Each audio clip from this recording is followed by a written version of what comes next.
I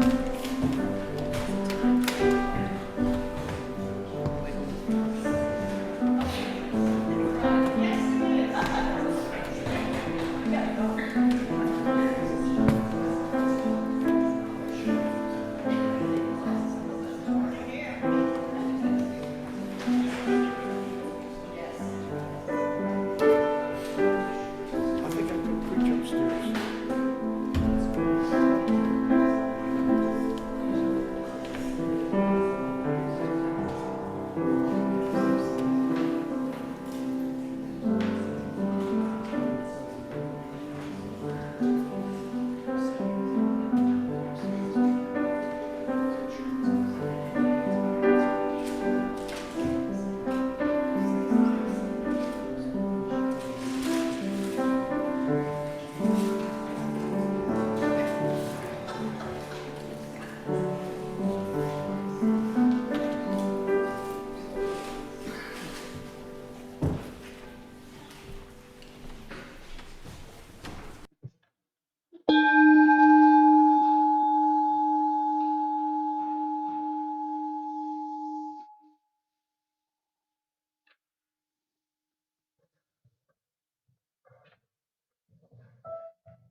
My phone that is chirping. It's probably a reminder to stand up here and say good morning to all of you. How pathetic is that? Well, good morning. Welcome to First Parish in Hingham, also known as Old Ship Church. My name is Janice McPhillips, and thank you, Brian, for turning the phone off. I'm a member of the Board of Trustees. As Unitarian Universalists, we gather here as an open community that honors freedom of belief, encourages spiritual growth in ourselves and our children, and shares the wisdom of the many religious traditions with reverence for the earth and in service to humanity. We gather here on the ancestral land of the Massachusetts and Wampanoag peoples, the original nations of this land. We are mindful that for Wampanoag and Massachusetts people of every generation, this land is sacred. If you are visiting or newly attending our services, we'd like to extend you a warm welcome. Everyone gathered here today is welcome to gather for coffee hour and conversation after the service at 14 Main Street. So I think most of you know, you walk down, follow the crowd, walk down Main Street. The entrance to 14 Main is on North Street. South, sorry. Thank you. South Street. Follow everybody there, and we'd love to see you at coffee hour. Please note in your order of worship this week's schedule of events here at Old Ship, and Edmund has a special announcement about that.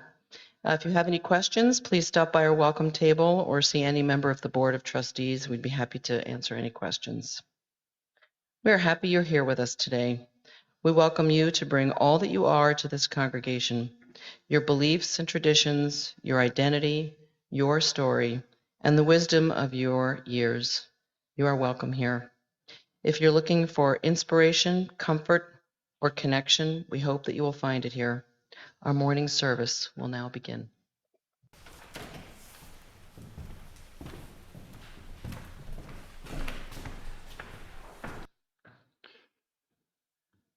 The announcement has to do with a little bit of kerfluffle about the my course that I'm teaching. I call it UU 101. That's just the jocular expression of mine. We're not really a university, and you're not going to be awarded degrees or tested.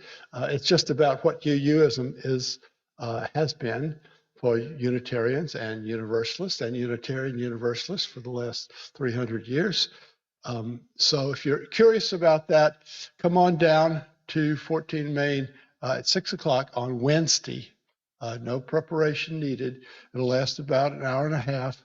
And then I've got 3 more classes after that on Wednesdays. So please come down. We'd love to see you and talk about your ideas about Unitarian Universalism as well as what the history shows.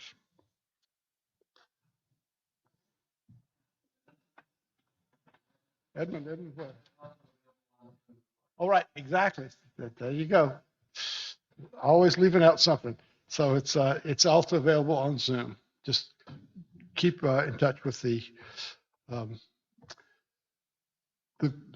information coming out from the office.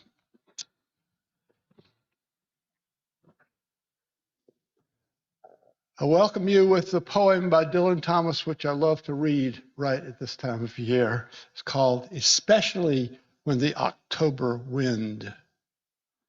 Especially when the October wind with frosty fingers punishes my hair, caught by the crabbing sun, I walk on fire and cast a shadow crab upon the land. By the sea's side, hearing the noise of birds, hearing the raven cough in winter sticks, my busy heart, who shudders as she talks, sheds the syllabic blood and drains her words. Shut to in a tower of words, I mark on the horizon, walking like the trees, the wordy shapes of women and the rows of the star-gestured children in the park. Some let me make you of the voweled beaches, some of the oaken voices from the room of many a thorny shire tell you notes. Some let me make you of the water's speeches. Behind a pot of ferns, the wagging clock tells me the hour's word. The neural meaning flies on the shafted disc, declares the morning and tells the windy weather in the cock. Some let me make you of the meadow's signs, the signal grass that tells me all I know, breaks with the wormy weather through the eye, Some let me tell you of the raven's sins, especially when the October wind. Some let me make you of autumnal spells, the spider-tongued and the loud hill of Wales. With fists of turnips punishes the land. Some let me make you of the heartless words. The heart is drained at, spelling in the scurry of chemic blood, warned of the coming fury. By the sea's side, hear the dark voweled birds. And here on Main Street, hear the introit that the choir is about to give you.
Thank you. Ooh, that's loud.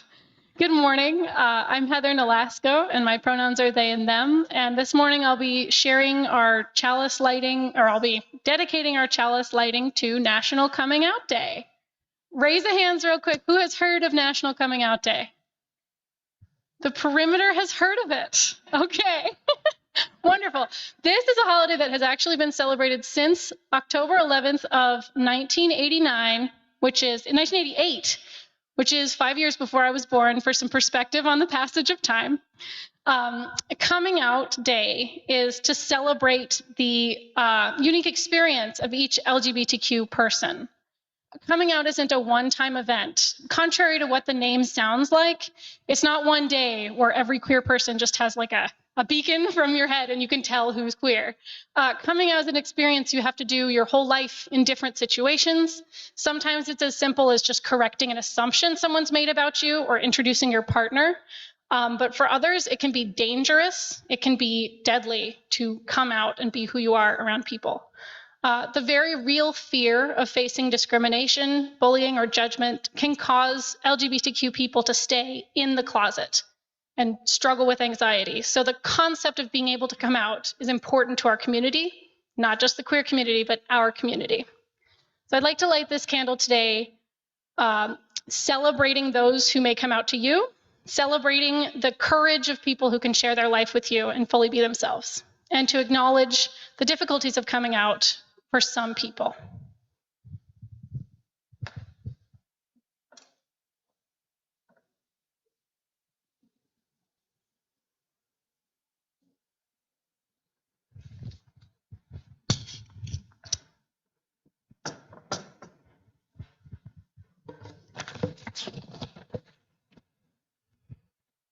Our hymn, number one. Hello? Oh, there we are. Yes, 108 is our hymn. Please rise as you're able. And as my life flows on, not goes on. I will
seated, and those who want to consider themselves children can come up to the front, or stay where you are. This is a little story that I picked out.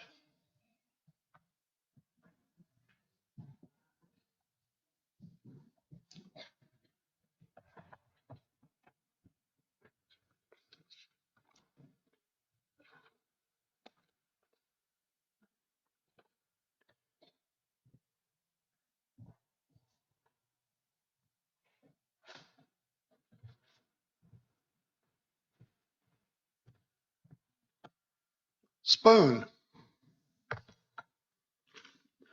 stick, duct tape. This is to create the prop that we need for the story. Here's the spoon on the stick. Here's the duct tape.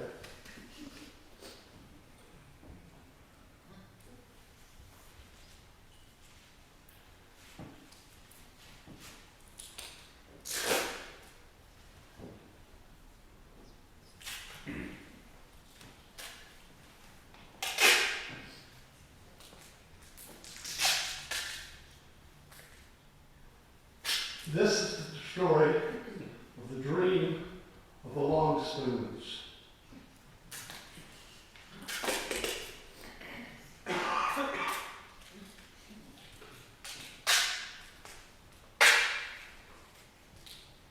It said that you could fix anything with duct tape.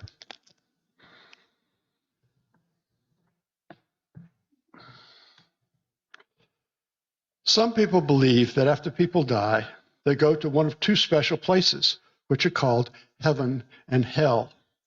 Not Hull, mind you. That's right next door to Hingham. But hell.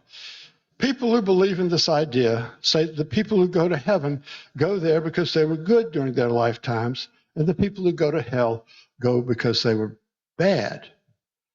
There was a man who believed in heaven and hell, but was very curious about what it would be like.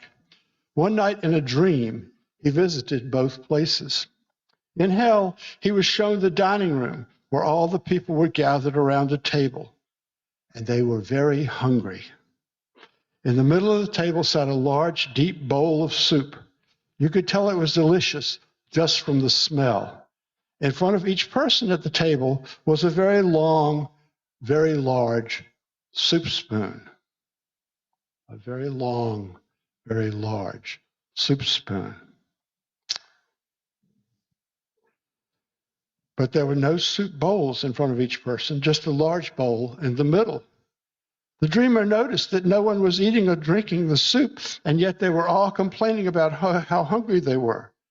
The dreamer saw why. The handles of the spoons were so long that the diners couldn't reach their mouths with them. See, it's hitting the wall behind me. I can't get to it. There's the soup. I can't drink it. One of the people saw a smaller spoon and tried to take it away from the person who was holding it. A fight broke out, and people started hitting on each other, and somebody hit the big soup bowl, and it turned over. So no one got to eat that soup. They all went away from that dining room in hell hungry. Next, the dreamer was taken to heaven, to a dining hall just like the one in hell. There was the same large table, the same crowd of people seated at the table, and the same long spoons. But in this dining hall, all the people at the table were happy and full. As the dreamer watched, she could see the reason that the diners in heaven were able to eat their meals. Each person would pick up the spoon in front of him or her, but instead of trying to feed him or herself, fed the person who was sitting across the table from him or her. They all cooperated in feeding the person across the table, and everybody got the soup they needed. The moral of the story is, if you like your soup, learn to cooperate. Then you'll be in heaven. You don't have to believe the story. A lot of you don't believe in either heaven or hell, but you get more out of life by learning to play well along with others. So eat your soup.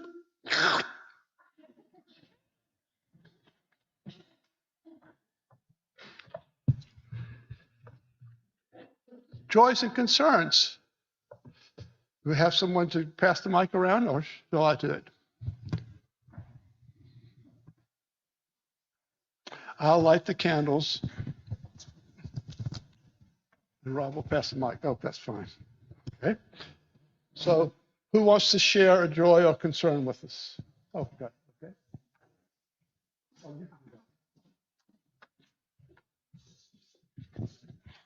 I'm Ellie Handelman. My pronouns are she and her. I want to light a candle of joy. Yesterday in Boston, there was a march for Indigenous Peoples Day, and the lead marshal was from UU Mass Action, and I saw the UUs that did the tour in Brookline that some of you have heard me talk about. Were also there, so it was just great to see a good UU contingent there.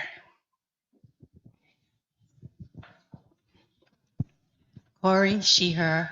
I would like to light a candle of absolute gratitude for the people that work not only at the South Shore Hospital where my mother was recently, but our family has needed some services, medical services all year. And the Brockton Hospital had closed down, and then yesterday the Good Samaritan Hospital closed down. So the South Shore Hospital was absolutely devastated, and yet they discharged my mom and took really good care of all of us. So whether it's a nurse, doctor, or even an orderly, thanks and gratitude for the people that take care of us.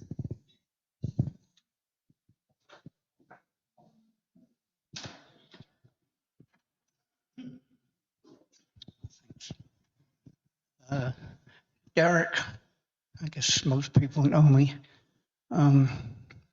Janice this morning mentioned the word comfort. And I've come here this morning in absolute rage and sadness at the same time. I don't think it's a secret that I'm a supporter of Palestinian rights and their right to a land of their own. And I'm not anti-Semitic, far from it. I belong to 2 Jewish organizations, but I'm sorry I have to say what I say. It's kind of contrary to what we would normally be doing here, but I just got to get it out of me. 200 Palestinians have lost their lives before yesterday. This year, over 200 Palestinians have lost their lives. In some instances, it's been a case of a kid throwing a stone and getting shot. In some instances, it's the IDF going into homes in the middle of the night and pulling out the occupants, taking away a kid who I think 13 is the age at which they can remove a kid from a house. Can you imagine that, being in a home and your kids are taken away?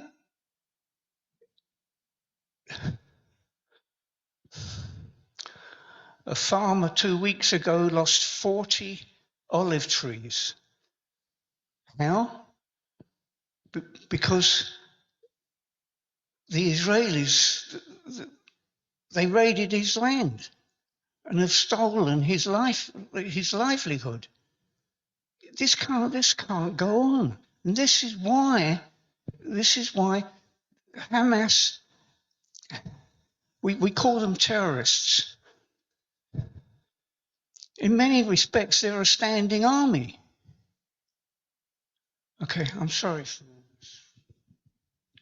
this. A candle of sympathy and just hope that this gets to an end.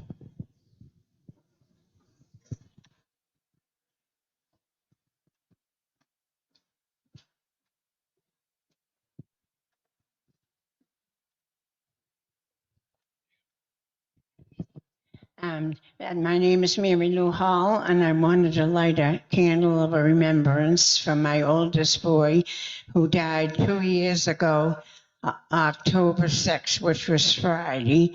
It was very sudden. He was only 63 and he had a heart attack. And I don't know if you people believe in seeing a cardinal. That means my daughter Susan said that means he's thinking of you and not to worry and be sad.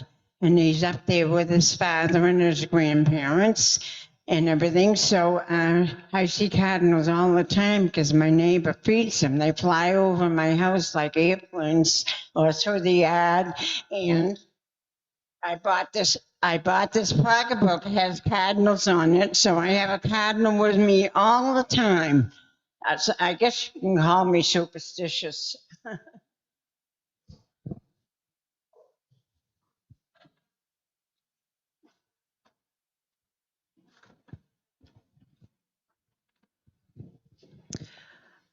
Hi, Trish McAleer. Just a candle of gratitude to my fellow board members who gathered yesterday for our annual retreat. It was a time of fellowship and some spiritual renewal and some very rich discussion. And I'm just really grateful to be among such thoughtful, intentional people.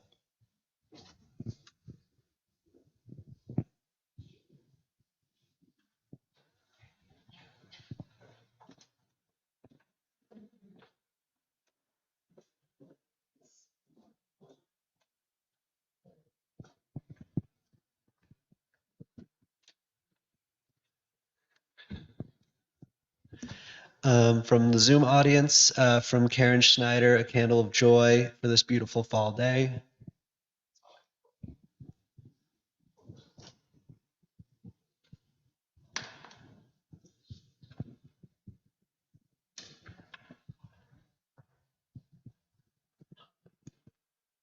Seeing nobody else, I want to have a candle for all the joys and sorrows which are unspoken, and another candle, if we have one, for the horror of another place in the world fallen into the clutches of war. I'd like to offer a candle of gratitude for our board, for the discussions they're having, and for learning to work together. I'm thankful for that.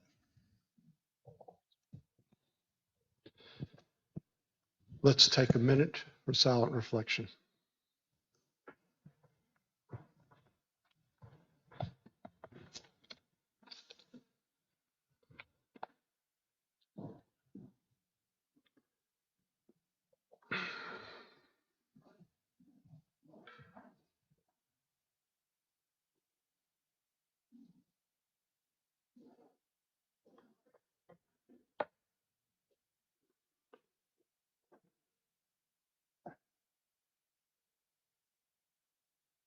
Honest to God, many of us these days find the living tough.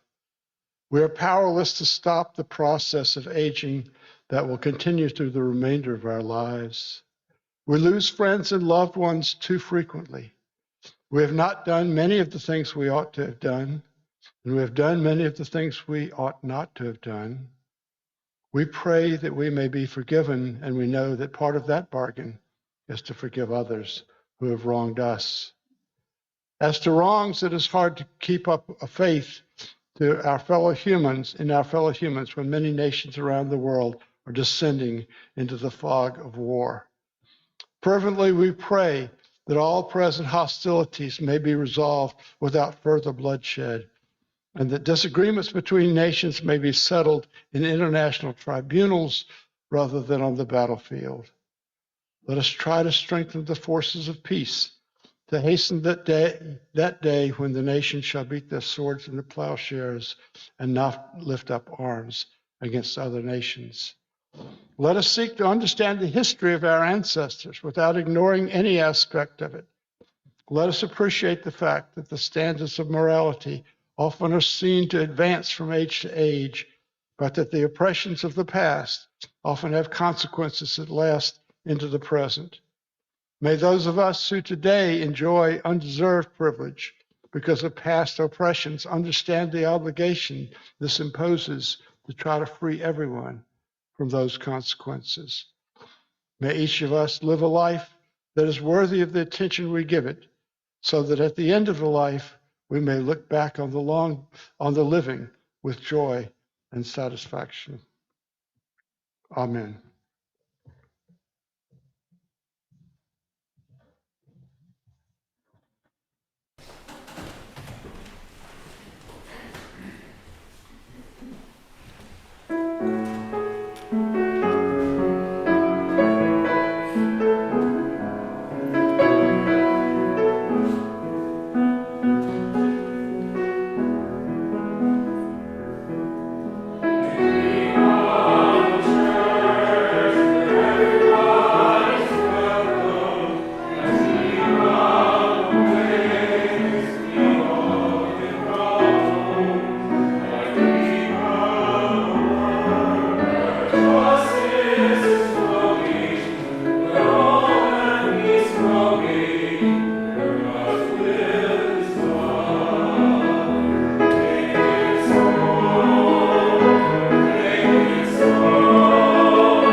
Thank you. That was lovely.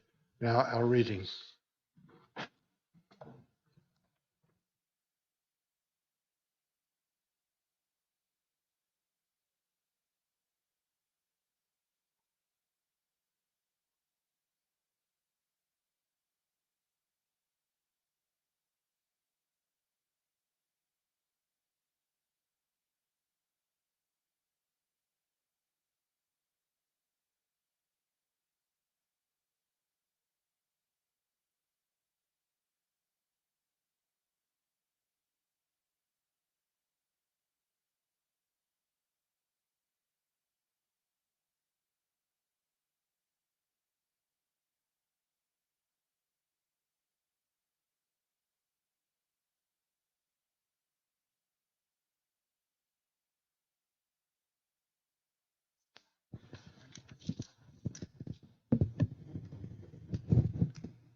Okay.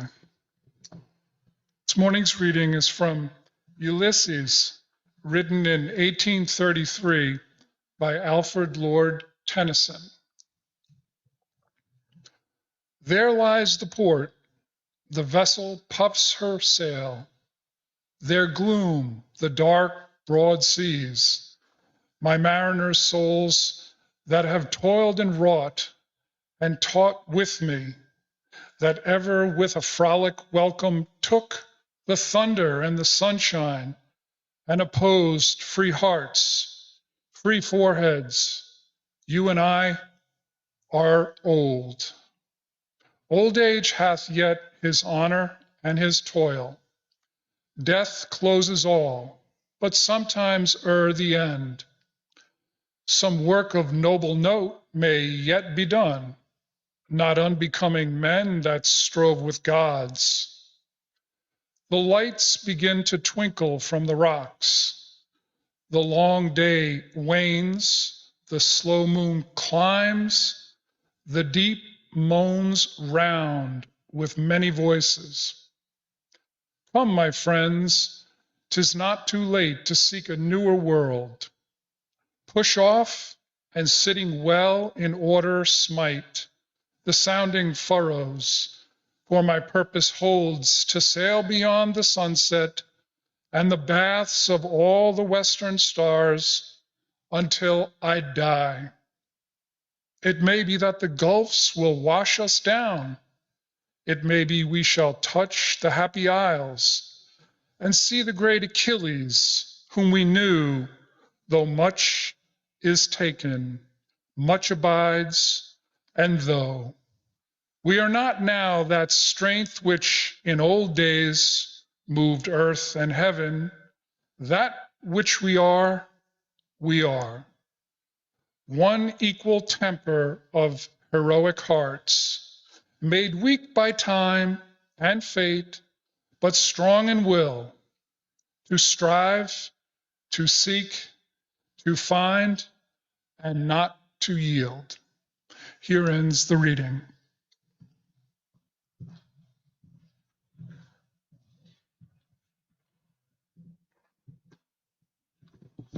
Now let us receive the offerings for this church. And another anthem.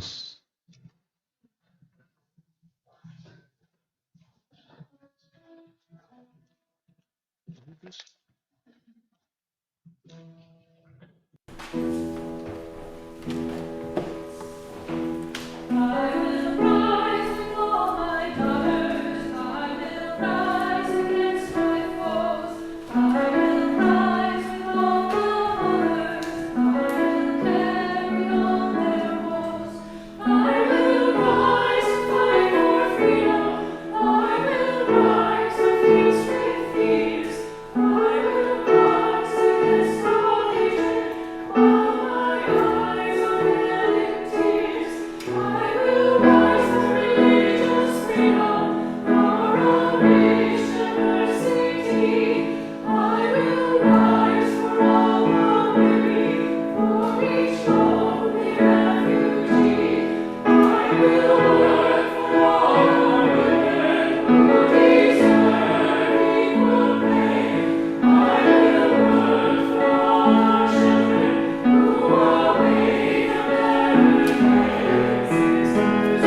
church. You can't applaud in church.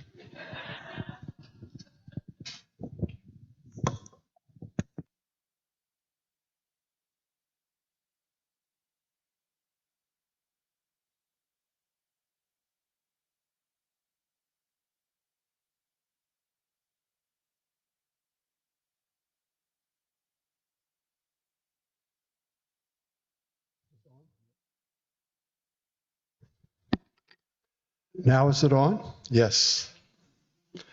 Goodbye, Columbus. I learned about how much Italian Americans revere Christopher Columbus the year I went off to Yale. The year before I got there, the university had published a scholarly find it had just acquired, the so-called Vinland map. This was said to be a map of the world produced by Vikings in the 15th century.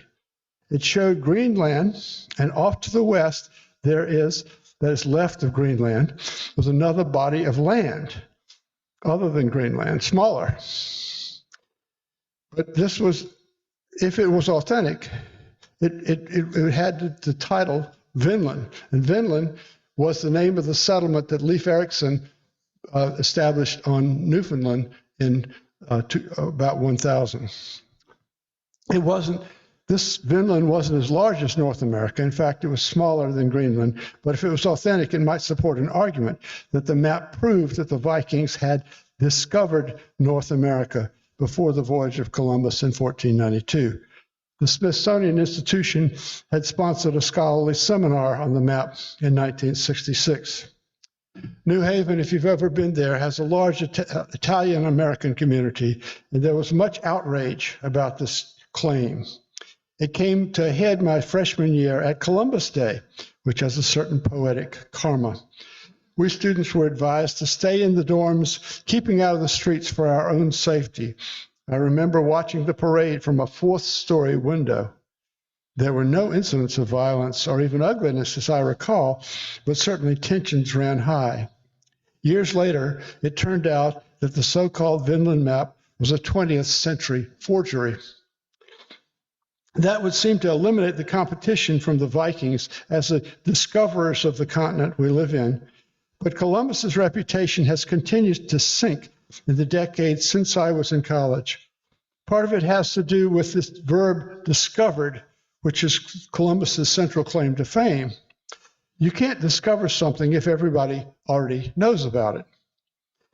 The fact that Europeans were unaware that there were lands across the Atlantic and that those lands were inhabited by people does not mean that Columbus's contact with them in 1492 was a discovery, for the indigenous peoples themselves were aware of their own existence and the existence of the lands they inhabited. And that would be the same if the Vikings had gotten there first. Columbus himself died thinking that what he had found was East Asia, not the Caribbean. The late 1970s were a time of what was then called urban renewal in many cities, and many port cities such as Boston were swept up in making their harbor areas more genteel, more habitable. Boston created a city park next to its dock area and named it the Christopher Columbus Waterside Park. I suspect that there was more than a little politics involved in the choice of name, and that the north end of the city, which abutted the new park, was very strongly Italian American. A sculpture was created and placed in the center of the park. That sculpture of Columbus is not there today. I went there yesterday on my way home to make sure. Not only is it gone, but there is no plaque indicating it ever had been there. In search of information, I went to the Long Wharf Marriott right there by the park and asked the concierge what had happened to Columbus. She didn't know either, but she Googled the question and came up with the answer that I had come up with earlier in the week. There had been persistent vandalism of the Columbus statue, and at one point a vandal beheaded him. This was about the time of the George Floyd protests, so relatively recently, within the last 5 years. It was clear to the city then that some element of the public was not happy with the statue in the park, and so a decision was made to give the statue to the Knights of Columbus, who have a lodge nearby and who put it indoors. The Columbus I grew up with was a hero. My hometown in South Carolina is one of the many places named after him that are found throughout the New World. Yet the more that we found out about him, the more unheroic he seems, I'd been taught as a child to regard Columbus in something like the way Alfred Lord Tennyson describes Ulysses in the poem that Dave just read so beautifully. Ulysses, or Odysseus, if you wish, was a person trying to push against his age's restrictions on knowledge and to grow the sum of human knowledge about distant lands. A noble enterprise, in other words. Both were mariners braving the unknown, risking their lives and the lives of their crew. This was a scientific quest. But that heroic mask is prettifying Columbus out of any recognition of the historical figure that we know now.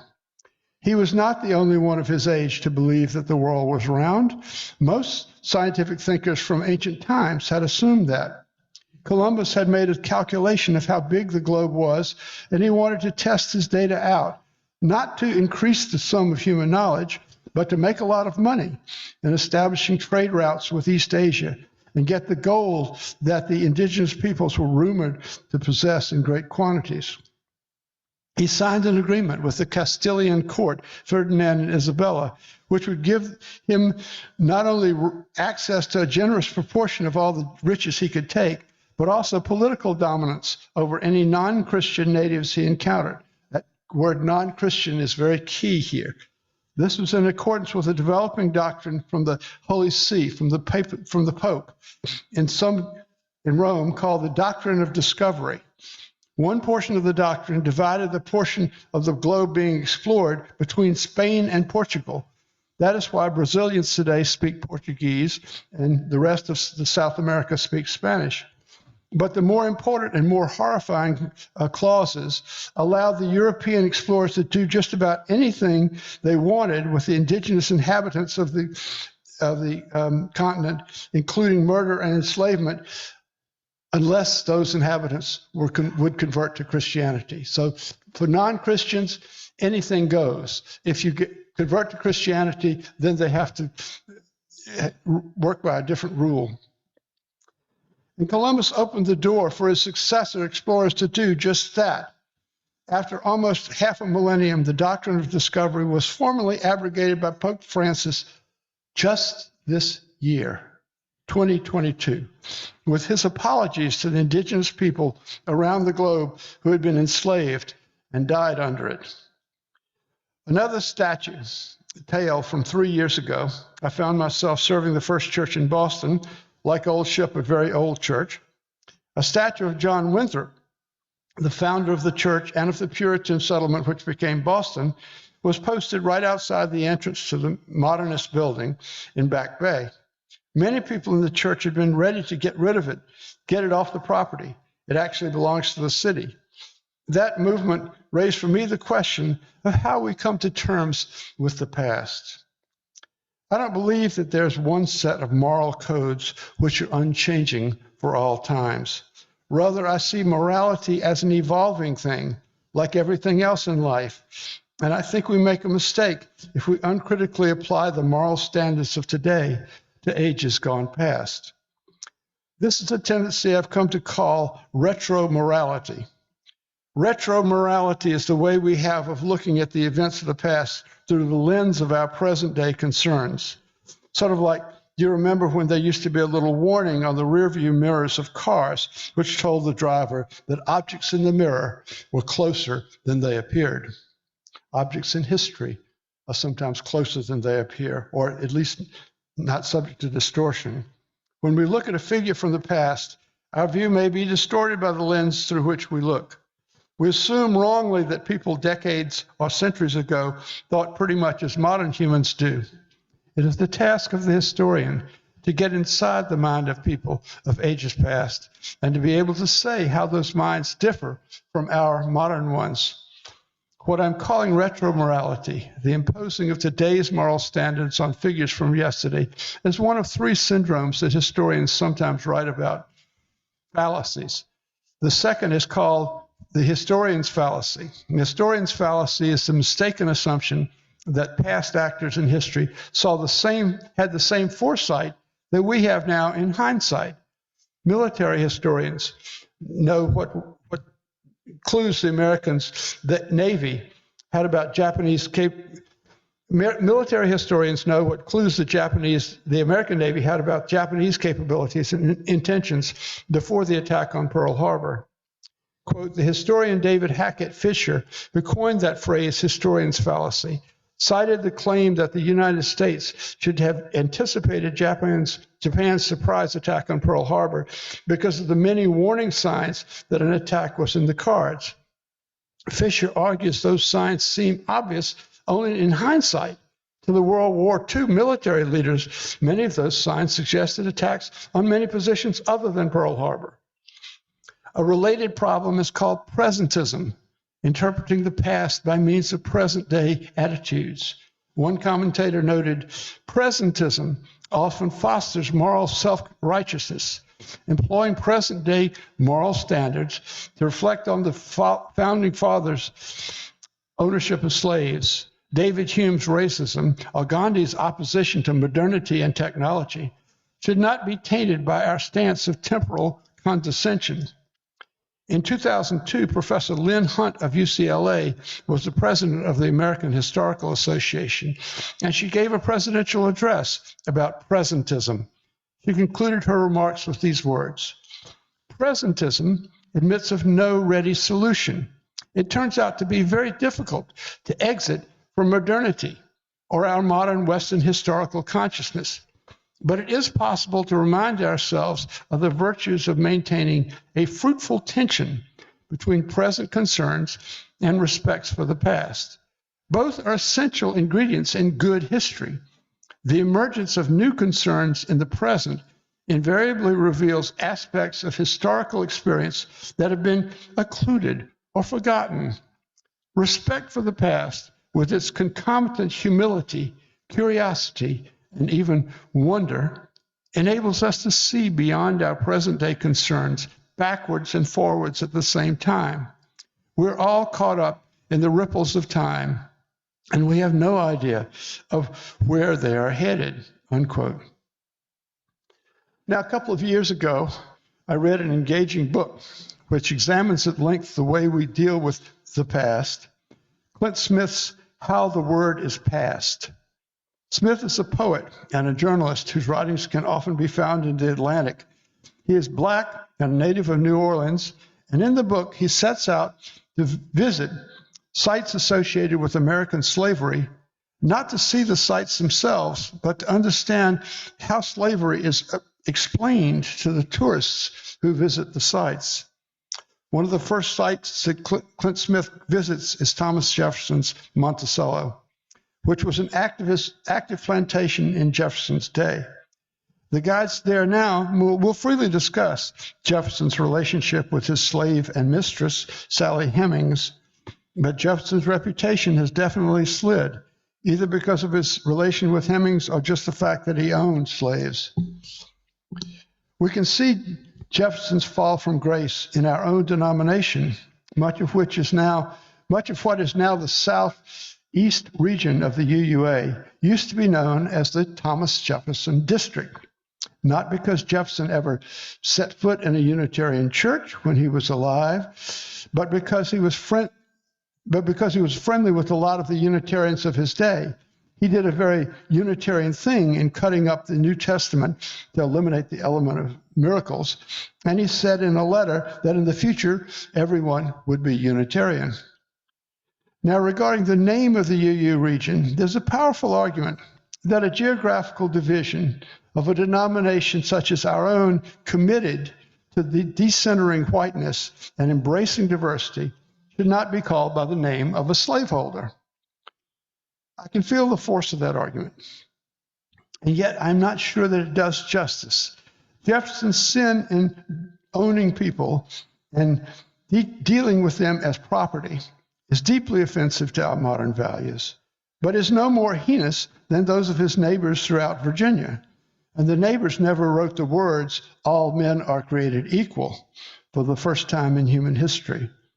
The writing of those words gave impetus not only to our fledgling republic, but to the entire idea of human rights.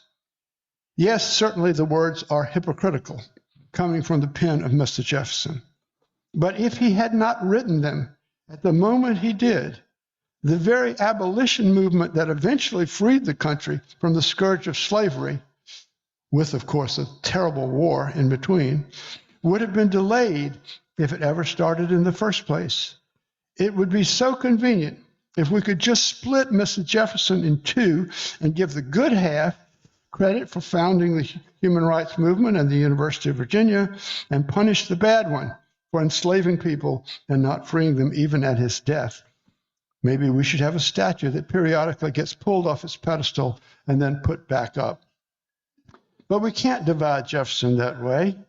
The same person who wrote "All men are created equal" kept in slavery not only the woman with whom he had intimate relations, but the children born out of those relations. This is what I mean by retro-morality.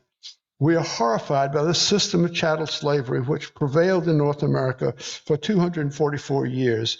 And though there are many twists and turns from the formal end of slavery up till now, we know that there's a direct line between that practice of slavery and the subsequent oppressions of Black and brown people that American life still represents here in the 21st century. We really want to move to undo white supremacy, to make the better life for all. Wouldn't it be at least a symbolic gesture to reach back 2 centuries and give Mr. Jefferson a spanking?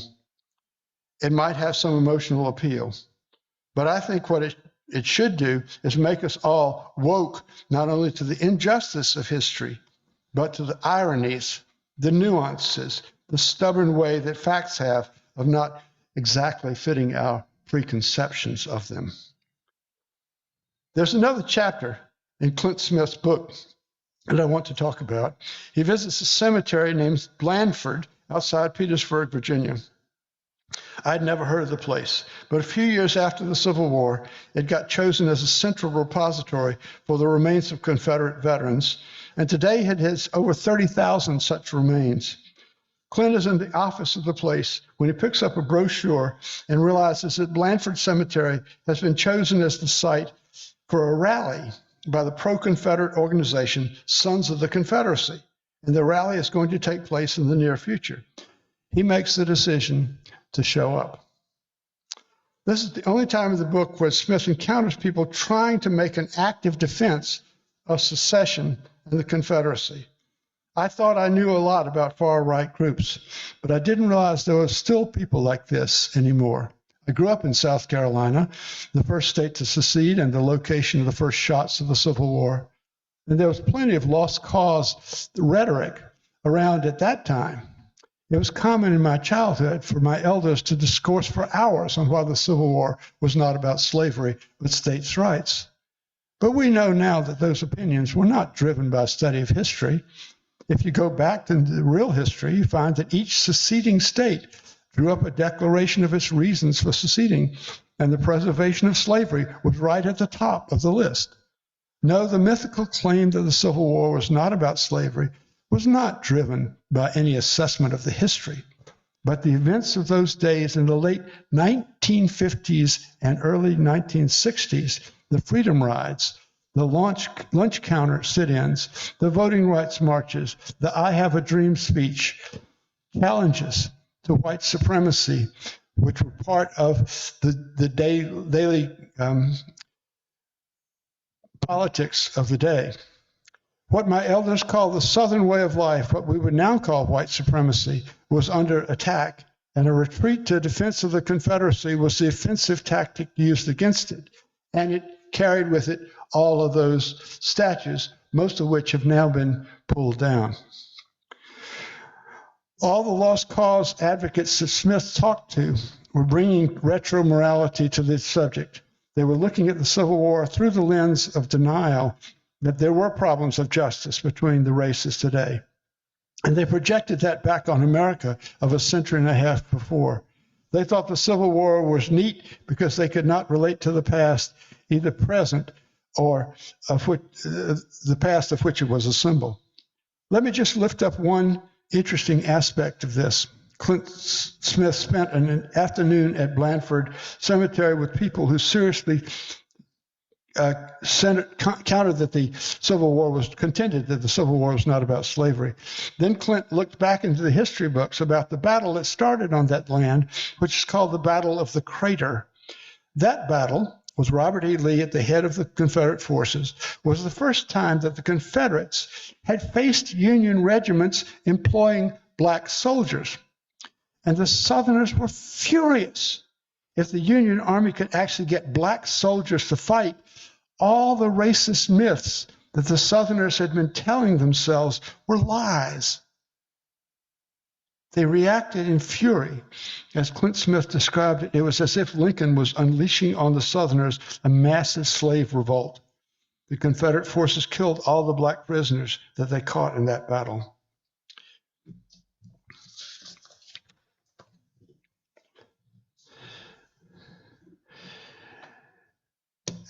Our life flows on, our morality flows on, our morality grows more sensitive. I could wish this a smooth progression of one idea to another, but unfortunately it's always a lumpy progression. It's always not quite perfect and not quite coming to account. I, for one, am content to let Columbus's statue grace the Knights of Columbus Hall. You are entitled to differ with me, and I'm not here pleading for the church to take any kind of formal position on what we call this day in October. Columbus's dealings with the indigenous people he encountered amounted to genocide, forced labor, and enslavement. A huge portion of the indigenous peoples of the Caribbean died as a result. Now, of course, I'm aware that a lot of them died from disease, which the Europeans had no way of knowing that they were bringing. But a lot of them did not die of disease, but died of more horrific causes. Moreover, he opened the door to European colonization of the entire two continents, and thus is partly responsible for the pressure the colonial and then national governments used against indigenous people, driving them off the lands and trying to exterminate their culture. Though I am from Columbia, South Carolina, and lived in the District of Columbia, and once went to General Assembly in Columbus, Ohio, I would be glad to show him the exit from places of honor in the U.S. Happy Indigenous Peoples Day. Goodbye, Columbus. Amen.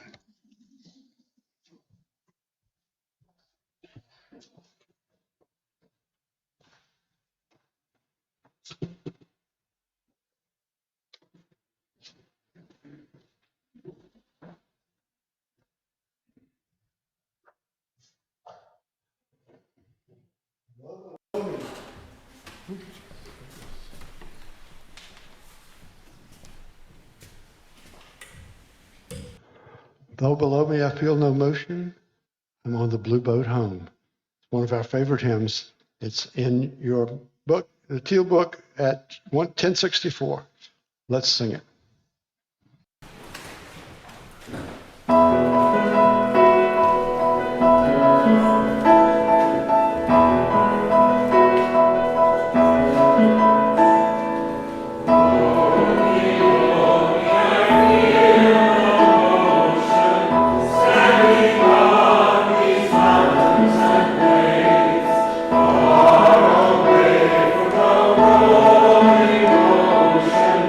Still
I ask you to turn to 456 in the back of your hymnal and help me extinguish the chalice.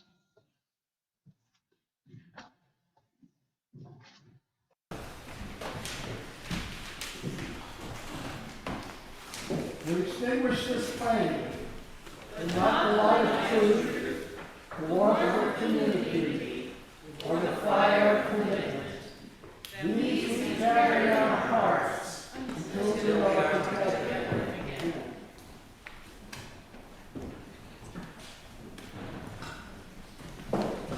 May the light of love be shining deep within your spirit, and toward your mercy clear the path and show the way.